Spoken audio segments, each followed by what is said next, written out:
तमाम देश में सुर्खियों में रहा। आप ही के साथ के लोगों ने कई चीज़ें आपके बारे में की, जिनके साथ में आपने अपना करियर बनाया। आज जब इस मुकाम पे आप पहुंचे हैं तो ये सब देखकर यहाँ छपरा की जनता से मिलने वाले इस आशीर्वाद को देखकर क्या कहेंगे, क्या जवाब देंगे? मुझे मेरे पे कोई टिप्पणी करे या मेरे पे कोई बात करे, उससे बिहार के विकास का कोई लेना देना नहीं।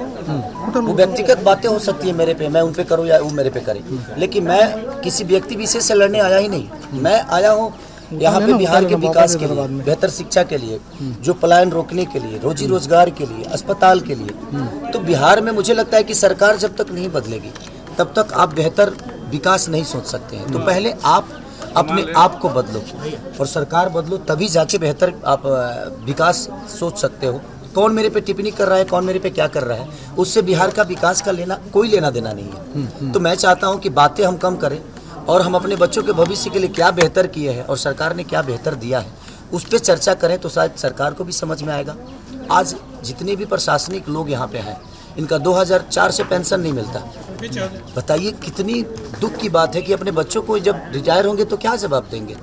इनका जब पोस्टिंग होता है तो घर से कम 200 किलोमीटर दूर हो जाता है। ये कम से कम 60 किलोमीटर के अंदर होती तो शायद ये अपने बच्चों से हर दिन मिल भी लेते और अब अपने बच्चों को बेहतर संस्कार भी दे पाते और शिक्षा भी दे पाते। मेरा आखिरी सवाल आपसे, कल एक नोटिस आपको मिली, मोबाइल भी चलो ना, एक दिन पहले ये नोटिस, मोबाइल भी चलो। कोई बात नहीं, उस पर बात नहीं करूँगा क्योंकि मैंने खून पसीना से उस घर को बनाया है, दिनों रात मेहनत करके बनाया है, बहुत पैसे लगे हैं उस घर में।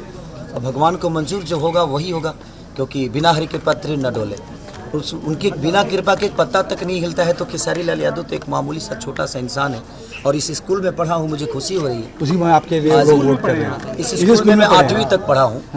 8वीं तक हमारे ज्ञान मास्टर जी थे, प्रदीप सर थे, बहुत सारे। कभी सोचा था कि इस मुकाम पे पहुंचेंगे और स्कूल में लोग आपके लिए मतदान करने आएंगे? मैं जिंदगी में सोच के कुछ नहीं करता रहता हूँ और अपने आप पूरा होता है, क्योंकि मैं मेहनती इंसान हूँ और मेहनत पे भरोसा करता हूँ। इससे ज़्यादा मेरे जीवन में कुछ नहीं है। एक मेहनत की मेरा आखिरी सवाल आपसे, आपके खिलाफ कैंपेन चल रहा है कि खेसारी तो सुपरस्टार हैं, जब जीतेंगे अगर अरे भाई मोबाइल में पीछे नहीं रहेंगे, मुंबई में रहेंगे, क्योंकि उनका काम तो प्राइमरी काम तो उनका फिल्म और अभिनेता। हमारे कहने का मतलब बेटा ही हो और अंधा हो तो एक लोटा पानी दे सकता है आपको।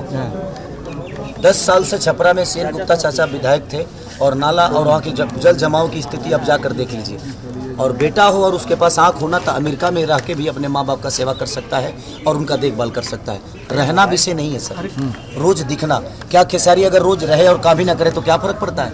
हमारा काम बोलता है और हम काम करके दुनिया को बताएंगे कि हम क्या हैं। हम ये नहीं कि हम रह के ऐसे बताइए। यहाँ पे तो बहुत सारे लोग माँ बाप के साथ नहीं रखते हैं, वृद्धाश्रम भेज देते हैं। तो उस बेटे का क्या मतलब है? बात यह है कि जिसके लिए मैं आया हूं और जिसके लिए मुझे जनता चुनी है और चुन रही है, वो कितना बेहतर करता है ये मायने रखता है। रहने से कोई फायदा नहीं। काफी नेगेटिव कैंपेन रहा चुनाव। छोड़िए ना सर, मेरे ऊपर कोई मतलब